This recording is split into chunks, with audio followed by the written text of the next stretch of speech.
Yeah, just a really good bounce back win after last night. We were frustrated after the game and felt like we kind of let it slip away. And then today just made all the plays, turned a couple double plays, great relay play to the play at the play, stole a couple bases, put together a great inning in the fifth with a little bit of their help. We took advantage of a couple errors and, bobble in the outfield, had a base runner take third base, next pitch, sac fly instead of just an out. We got an RBI, and then Cahillo got a big hit, and then Iredale got a big two-out double, and then obviously a pinch hit, two-run homer, and we're up 6-0, and kind of in cruise control there a little bit. So good win.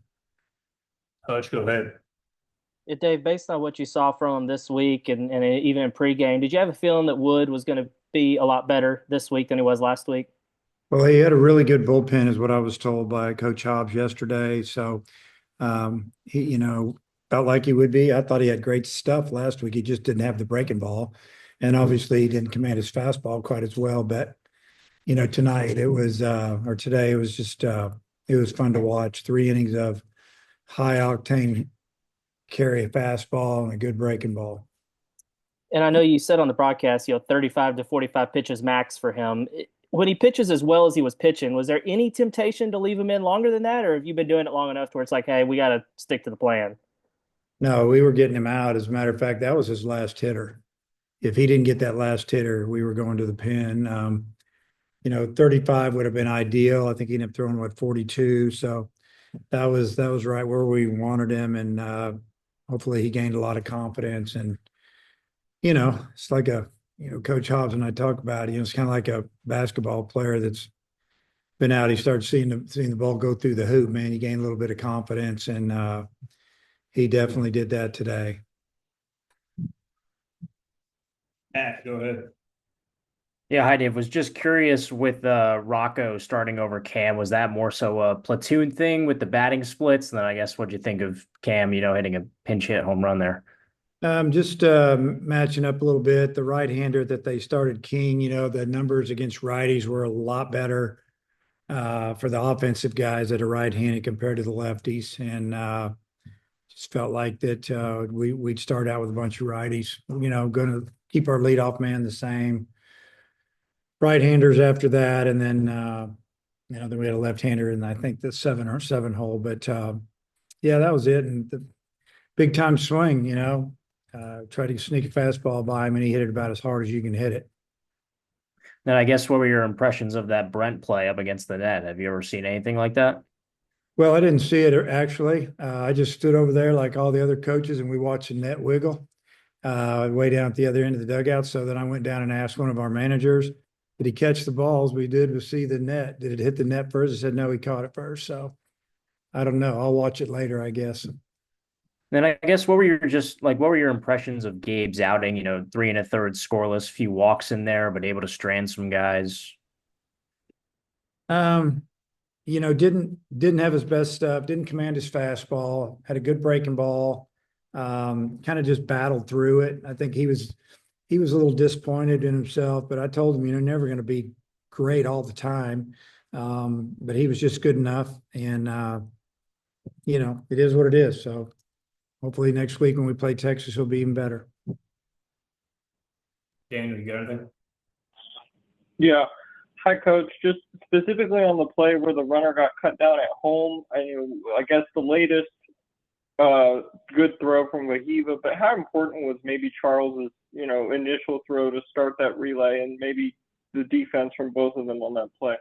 Yeah, everything has to link up or you don't make that play. I mean, he got to the ball quick. He threw a perfect throw to Vaheva, who got to the side of the ball. So when he caught it, he was already in throwing position, and he threw a perfect throw to the plate. And Ryder applied a super quick tag. We didn't know if he got him or not. We just knew it was bang bang, and that's a really hard call for an umpire. And a lot of times when you have that, the home plate, it's flat. A lot of times their foot will be above it when they slide, and I don't know what they saw there, but there was one relay or one, excuse me, one I guess video replay that they showed where it looked like he could have got him.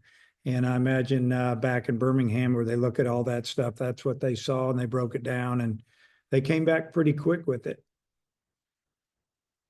And then obviously no Peterson tonight, but 16 strikeouts on Friday versus 6 today. Just maybe the difference in approach overnight at the plate.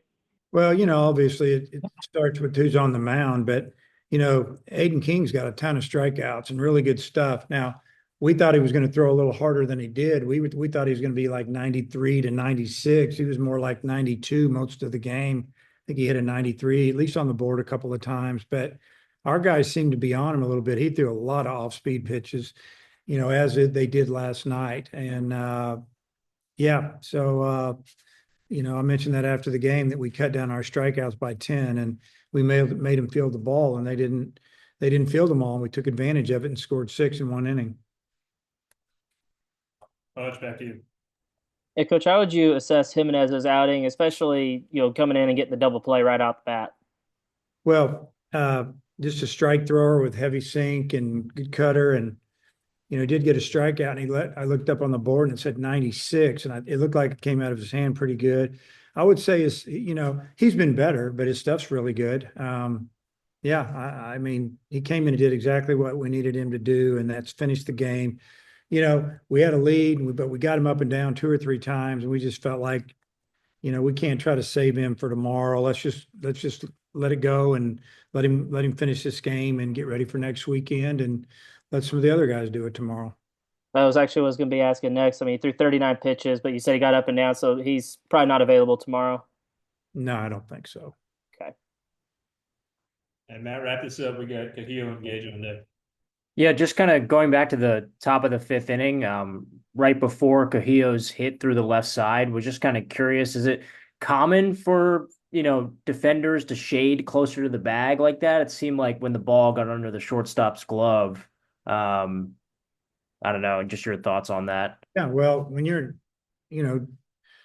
double play, it's called double play depth, and you have to give up a little bit of something to get something. So you have to pinch the middle. It's just, when you have a chance to turn double play, and that's what they were looking to do to get out of the inning. That's why they intentionally walked Vejeva. They were hoping for a double play, and he hit it in the more straight up shortstop, and it got by him. And that's just kind of the way the game works. Coach, thanks for your time. Okay.